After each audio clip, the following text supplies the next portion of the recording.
2024 లేదా 25లో డిగ్రీ లేదా బీటెక్ చదివారా? సాఫ్ట్‌వేర్ జాబ్ కోసం ఎదురు చూస్తున్నారా? అయితే కోడ్ జ్ఞాన్ 100 డేస్ కోర్సులో చేరండి, జాబ్ సాధించండి. నమస్తే. భారతదేశంలో పురాతనంగా ఉన్న నానుడి మాతృదేవో భవ, పితృదేవో భవ, ఆచార్య దేవో భవ.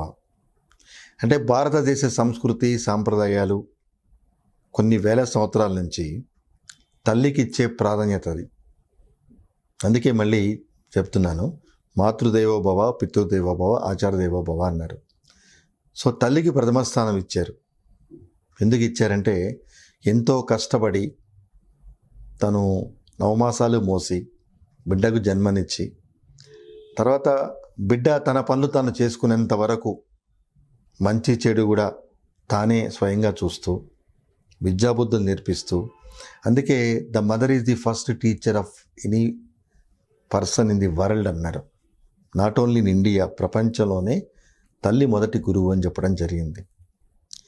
సరే, రకరకాల కారణాలతో తల్లి వాళ్ళ స్థాయిని బట్టి ఎంతమంది పిల్లలు ఆమె జన్మనిచ్చినా వాళ్ళందరినీ సమానంగా పెంచడానికి, విద్యాబుద్ధులు నేర్పించడానికి తన వంతు సాయం చేస్తుంది. పితృదేవో భవ అని ఎందుకన్నారంటే తండ్రి తర్వాత స్థానం. అంటే ఇంట్లో మంచి చెడ్డ చూసుకునేది అమ్మ అయితే, బయట సంపాదన అంటే వ్యాపారం కానివ్వండి, వ్యవసాయం కానివ్వండి, ఏదైనా కానీ సంసారాన్ని నడిపించే బాధ్యత తండ్రి తీసుకుంటాడు. కాబట్టి పితృదేవో భవ అన్నారు. సరే, ఈ రెండు బాగానే ఉన్నాయి. అమ్మ జన్మనిస్తుంది, బాబు ఎదుగుదలకి తండ్రి దోహదం చేస్తాడు.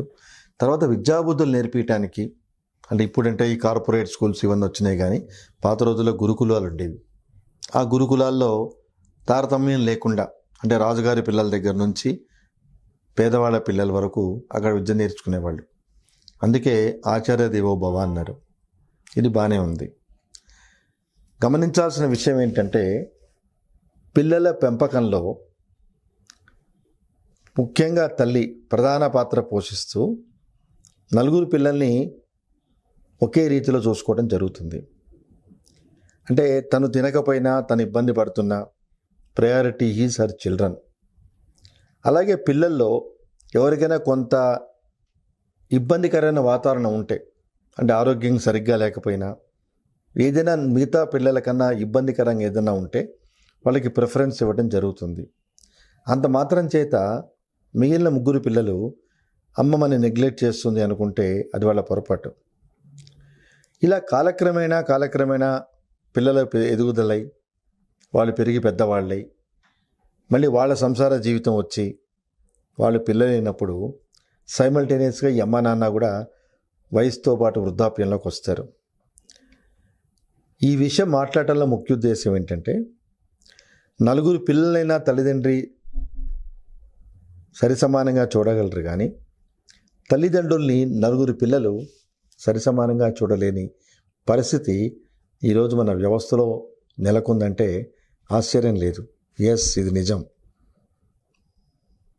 6 కాదు, డజన్ కాదు, పిల్లలందరినీ సరిసమానంగా తల్లిదండ్రులు చూడగలరు.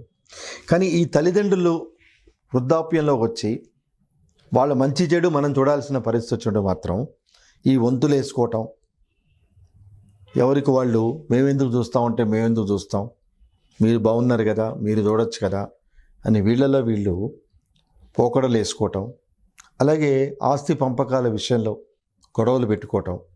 అంటే ఆస్తి పంపకాల్లో ఈరోజు న్యాయ వ్యవస్థలో ఉన్న కేసులు చూస్తున్నా కాబట్టి బ్లడ్ రిలేషన్తో సంబంధం లేదు. అంటే తినేది నా తమ్ముడే కదా, 10 రూపాయలు ఎక్కువ, తీసుకుంది మా అక్కయ్యే కదా అనే విచక్షణ జ్ఞానాన్ని ప్రజలు కోల్పోతున్నారు. అంటే మనుషులు మానవతతో కాకుండా మానవ సంబంధాలన్నీ ఆర్థిక సంబంధాలే అవుతున్నాయి అంటంలో ఎంత మాత్రమూ ఆశ్చర్యం లేదు. ఎస్, పిల్లల యొక్క స్థాయిని బట్టి తల్లిదండ్రులు కూడా కొంత పక్షపాత ధోరణి అని చెప్పిన అనను. కొడుకు ఐఏఎస్ అవుతాడు, ఇంకొకడు నార్మల్గా ఉంటాడు. ఓకే, ఐఏఎస్ అయ్యాడు, అతను బతకగలడు, సంపాదించుకోగలడు. రెండోవాడు కొంచెం చిన్న స్థాయిలో ఉన్నాడు, వీడికి కొంచెం మనం హెల్ప్ చేద్దామనో, లేకపోతే అలాగే కూతురికి పెళ్లి చేస్తే అల్లుడు కొంచెం తక్కువ స్థాయిలో ఉంటే అతనికి 10 రూపాయలు ఆర్థిక సహాయం మిగతా వాళ్ళకన్నా ఎక్కువ చేద్దాం అనుకునేటప్పుడు చాలా వ్యత్యాసాలు వస్తున్నాయి. ఆస్తి నలుగురికి సమానంగా పంచాలి. అంటే పిల్లలు ఆస్తుల విషయంలో కొట్లాటకు వస్తున్నారు కానీ బాధ్యతల విషయంలో ఎవరి పాటికి వాళ్ళు తప్పించుకొని తిరగడానికి ప్రయత్నం చేస్తున్నారు. సో ఇది భారతదేశంలో ఈ యొక్క అనాగరికతమైన చర్యలు చాలా ఎక్కువైన సందర్భంలో సీనియర్ సిటిజన్స్ ప్రొటెక్షన్ యాక్ట్ అనేది రావటం జరిగింది. అంటే వృద్ధాప్యంలో ఉన్న తల్లిదండ్రుల్ని పిల్లలు గనక సక్రమంగా చూడకపోతే దానికి తగిన న్యాయ సంరక్షణ పొందటానికి ఈ సీనియర్ సిటిజన్స్కి చట్టమే వెసులుబాటు కల్పించింది. అంటే ఈ కార్యక్రమం చూసే ప్రేక్షకులకు ఎంతమందికి ఇలాంటి చట్టం ఉందని తెలుసో లేదో నాకు తెలీదు.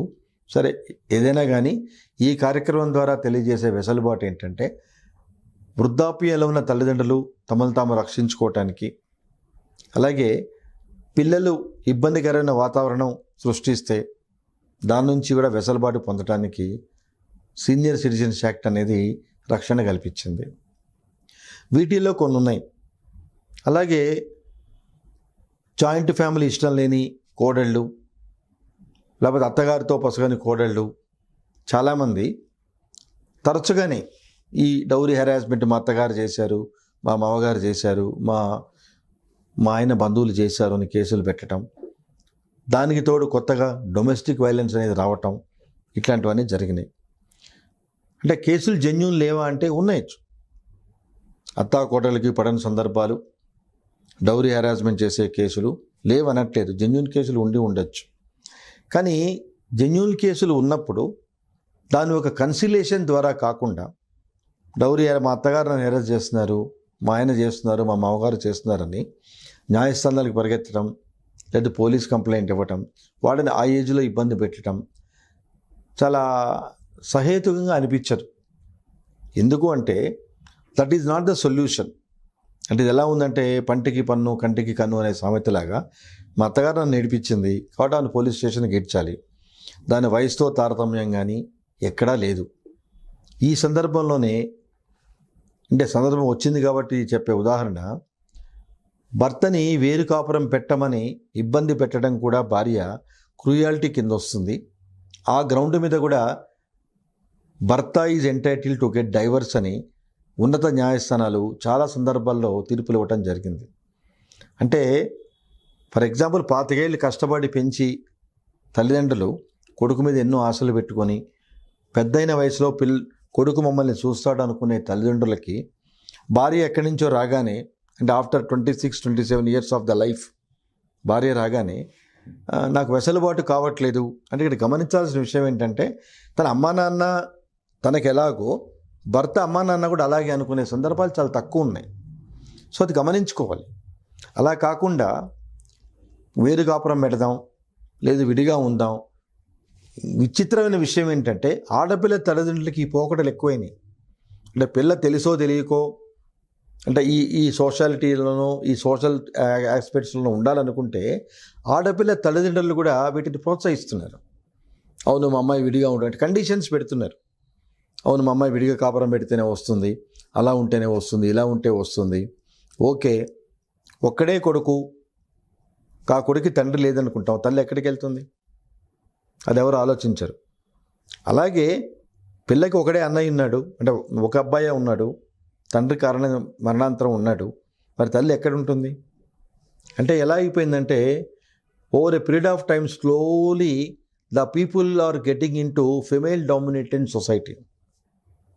సరే, ఇది ఒక నిమిషం పక్కన పెడితే మనం మాట్లాడుకునే ప్రధాన అంశం వృద్ధులకి ఆశ్రయం కల్పించడానికి, ప్రొటెక్షన్ ఇవ్వటానికి కూడా భారత రాజ్యాంగంలో ఉన్న ప్రాదేశిక నిర్దేశికమైన సూత్రాలను అనుసరించి వెసులుబాటు కల్పించడం జరిగింది. దీనిలో గొప్ప విషయం ఏంటంటే రీసెంట్గా ఉన్నత న్యాయస్థానాలు ఇచ్చిన తీర్పులు పిల్లల మీద లవ్ అండ్ ఎఫెక్షన్తో మనం వాళ్ళకి ప్రాపర్టీ పంచడం కానీ లేదా గిఫ్ట్ డీడ్ చేయటం కానీ ఇలాంటివి కనుక మనం చేయటం జరిగితే, అంటే విత్ ఆబ్జెక్టివ్ మనం చేయటం జరిగితే, ఎప్పుడైతే ప్రాపర్టీ పనిచేసిన తర్వాత పిల్లలు ఈ తల్లిదండ్రులు ప్రాపర్గా పట్టించుకోవటం జరుగుతారో ఈ తల్లిదండ్రులకి ఖచ్చితంగా ఆ పర్టికులర్ ప్రాపర్టీని వెనక్కి తిరిగి తీసుకునే వెసులుబాటు ఉంది. బాగా గమనించండి. మీరు మీ కొడుక్కి రాశారు ప్రాపర్టీ, ఇది గిఫ్ట్ డీడ్ చేశారు, అంటే మీ ఫ్యామిలీ సెటిల్మెంట్ డీతో ప్రాపర్టీ పంచారు, బాగానే ఉంది. దానిలో మెయిన్ ఉద్దేశం ఏంటంటే మీరు కష్టపడి సంపాదించిందంతా చేసింది మీ పిల్లలు మిమ్మల్ని బాగా చూస్తారని. ఎప్పుడైతే మీ పిల్లలు మిమ్మల్ని సరిగ్గా చూడరో, ఏ ప్రాపర్టీ అయితే మీరు ఇచ్చారో, మరి మీ వెసులుబాటుకి ఆ ప్రాపర్టీ తిరిగి తీసుకోవచ్చు. 3 రోజుల క్రితమే మద్రాసు హైకోర్టు జస్టిస్ సుబ్రహ్మణ్యం గారు ఈ తీర్పును ఉతకాయించారు. అంటే తల్లిదండ్రులు ఎప్పుడైతే ప్రాపర్టీని ఇవ్వటం జరుగుతుందో కొడుక్కి, అతను కనుక కొడుకు బాధ్యతలు తల్లిదండ్రుల పట్ల నిర్వర్తించినప్పుడు ఆ ప్రాపర్టీని తిరిగి వెనక్కి తీసుకునే అధికారం ఉంది అని మద్రాసు హైకోర్టు తీర్పు ఇవ్వటం జరిగింది. ఇలా చాలా హైకోర్టులు ఇచ్చినాయి. ఈ మద్రాసు హైకోర్టు ఎందుకు అన్నారంటే 3 రోజుల క్రితమే ఈ తీర్పు ఇవ్వటం జరిగింది. కాబట్టి చట్టాలు ప్రతి రంగంలోనూ, ప్రతి విషయంలోనూ, ప్రతి వారికి వెసులుబాటు కల్పించేట్టుగా ఉన్నాయి.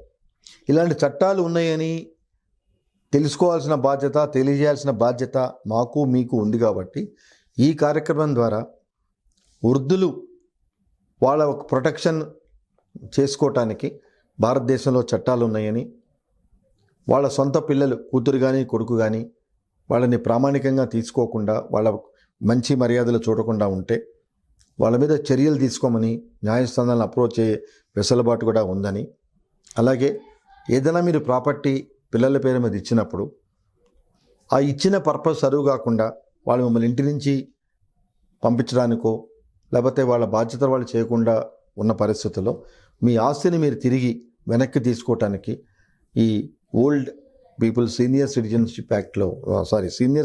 యాక్ట్లో ఈ వెసులుబాటు ఉందని తెలియచేస్తూ, భారతదేశంలో ఉన్న సంస్కృతి మాతృదేవోభవ, పితృదేవోభవ, ఆచార్యదేవోభవ అనేది ఆ యొక్క ఉనికిని కోల్పోకుండా వీలైనంత వరకు ఎంత మోడర్నైజేషన్ వచ్చినా తల్లికి కొడుకు తల్లి, దానిలో మోడర్నైజేషన్ లేదు.